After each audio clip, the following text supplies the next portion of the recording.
Alaska వేదికగా America అధ్యక్షుడు Trump Russia అధ్యక్షుడు పుతిన్ మధ్య జరిగిన కీలక భేటీ ముగిసింది. 2 గంటల 30 నిమిషాలకు పైనే వీరి సమావేశం జరిగింది. అయితే ఉక్రెయిన్ యుద్ధానికి సంబంధించి ఎలాంటి ఒప్పందం కుదరకుండానే చర్చలు ముగిశాయి. భేటీ అనంతరం ప్రెస్ కాన్ఫరెన్స్ లో ఇరువురు నేతలు భేటీ వివరాలు వెల్లడించారు. సమావేశం ఫలప్రదమైందని ట్రంప్ పేర్కొన్నారు. భేటీలో అనేక అంశాలు చర్చకు వచ్చాయని తెలిపారు.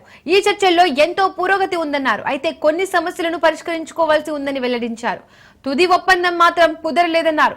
చాలా అంశాలను ఇద్దరం అంగీకరించామని, అయితే కొన్ని ఇంకా మిగిలే ఉన్నాయన్నారు. త్వరలో తాను ఉక్రెయిన్ అధ్యక్షుడు జెలెన్స్కీ, యూరోపియన్ యూనియన్ నేతలతో మాట్లాడతానని ట్రంప్ తెలిపారు. తాను మళ్లీ పుతిన్ ను కలుస్తానని చెప్పగా తదుపరి సమావేశం మాస్కోలో అని పుతిన్ పేర్కొన్నారు.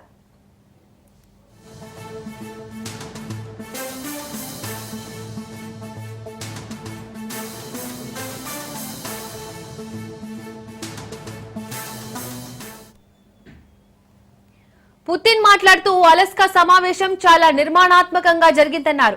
ఉక్రెయిన్ తో యుద్ధం ముగించేందుకు తాను నిజాయితీగా ఉన్నట్లు తెలిపారు. ఈ సమావేశం వివాదానికి ముగింపు పలకడానికి ప్రారంభ స్థానంగా అభివర్ణించారు. ట్రంప్ తో తనకున్న సంబంధం వ్యాపారం లాంటిదని పేర్కొన్నారు. ఇరు దేశాల మధ్య సంబంధాల విషయాలలో క్లిష్ట కాలంలో అధ్యక్షుడు ట్రంప్ తో మాస్కో మంత్రి సంబంధాలు ఏర్పరచుకుందని పుతిన్ వెల్లడించారు.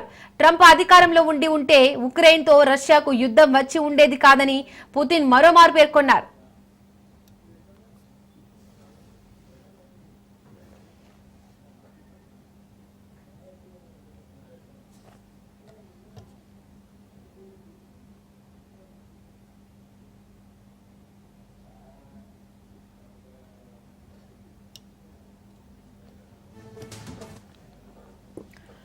అలస్కా వేదికగా అమెరికా అధ్యక్షుడు ట్రంప్, రష్యా అధ్యక్షుడు పుతిన్ మధ్య జరిగిన కీలక భేటీ ముగిసింది. 2 గంటల 30 నిమిషాలకు పైనే వీరి సమావేశం జరిగింది. అయితే ఉక్రెయిన్ యుద్ధానికి సంబంధించి ఎలాంటి ఒప్పందం కుదరకుండానే చర్చలు ముగిశాయి. భేటీ అనంతరం ప్రెస్ కాన్ఫరెన్స్ లో ఇరువురు నేతలు భేటీ వివరాలను వెల్లడించారు. సమావేశం ఫలప్రదమైందని ట్రంప్ పేర్కొన్నారు. భేటీలో అనేక అంశాలు చర్చకు వచ్చాయని తెలిపారు. ఈ చర్చల్లో ఎంతో పురోగతి ఉందన్నారు. అయితే కొన్ని సమస్యలను పరిష్కరించుకోవాల్సి ఉందని వెల్లడించారు. తుది ఒప్పందం మాత్రం కుదరలేదన్నారు.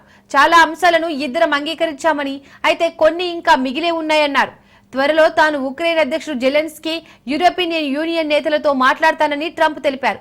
తాను మళ్లీ పుతిన్ ను కలుస్తానని చెప్పగా తదుపరి సమావేశం మాస్కోలో అని పుతిన్ పేర్కొన్నారు.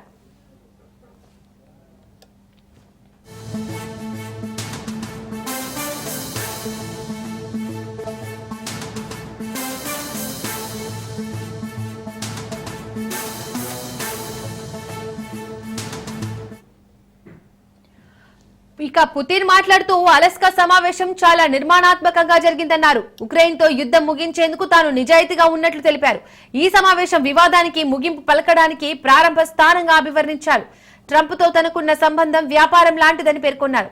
ఇరు దేశాల మధ్య సంబంధాల విషయాలలో క్లిష్ట కాలంలో అధ్యక్షుడు ట్రంప్ తో మాస్కో మంత్రి సంబంధాలు ఏర్పరచుకుందని పుతిన్ వెల్లడించారు. ట్రంప్ అధికారంలో ఉంటే ఉక్రెయిన్ తో రష్యాకు యుద్ధం వచ్చి ఉండేది కాదని పుతిన్ మరోమారు పేర్కొన్నారు.